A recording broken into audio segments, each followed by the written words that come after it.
La kwanza, sisi viongozi pamoja na wanachama na wapenzi wa haki na demokrasia tuliokuwa ndani ya mahakama tumeamua kutoka mahakamani ili kutuma ujumbe kama vyombo vya dola vimeamua kuiendesha kesi gizani, basi waiendeshe gizani.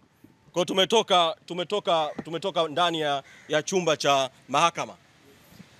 La pili, pamoja na kutoka kwetu, tumefanya mawasiliano, tumetuma timu ya uongozi ikiongozwa na naibu katibu mkuu bara kwenda kuonana na utawala wa mahakama ili kuwaeleza haya yanayoendelea kwa mara nyingine tena. Tuliwaeleza jana, tumewaeleza leo asubuhi, kuwaeleza tena kwa mara nyingine juu ya yanayoendelea. Mrejesho niliopewa ni kwamba maafisa wa mahakama wamesema watashuka hapa chini ili kuwazungumza na askari polisi kuruhusu watu kuingia. Lakini hili peke yake halitibu tatizo, kwa sababu kuanzia asubuhi askari wanawazuia watu kutokea mbali na kuambia warudi nyumbani. Namna pekee ya kudhibiti hii hali ni kuondoa hii hali ya kuwa mahakama kama vile imewekwa gerezani na jeshi la polisi na kuzuia watu kuingia, na kuweka utaratibu ambao utaruhusu nafasi ziko wazi watu kuingia. Lakini si tu nafasi ziko wazi watu kuingia, chumba cha mahakama kina idadi ambayo ikijaa imejaa. Lakini mahakama hii haina chumba kimoja peke yake cha mahakama.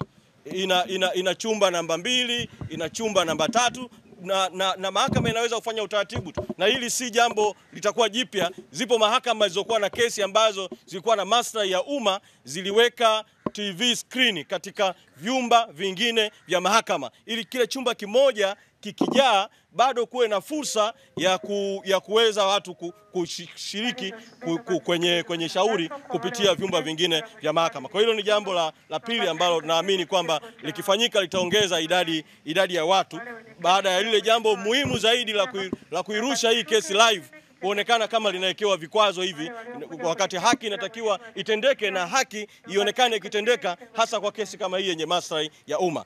Lakini jambo la tatu ambalo limetokea vile vile ni kwamba Mheshimiwa Tundu Lissu, mwenyekiti wetu ambaye katika kesi hii ni mshtakiwa, baada ya sisi kutoka, taarifa ambayo nimeelezwa na waliobaki ndani ya mahakama, kwa maana ya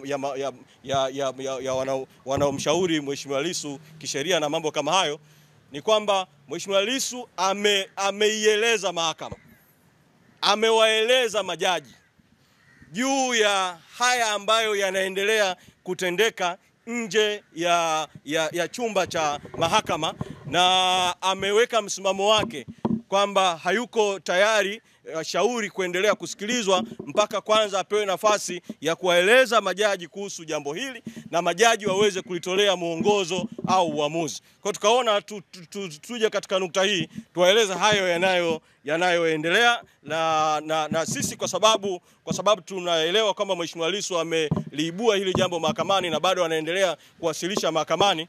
Tutakuwepo katika viunga hivi vya mahakama. Hatutaingia ndani ya chumba cha mahakama, tutakuwepo kwenye viunga hivi vya mahakama kusubiria nini kitajiri ndani, na katika hatua baadaye tutawaeleza ya ziada ambayo yanaendelea. Asanteni sana.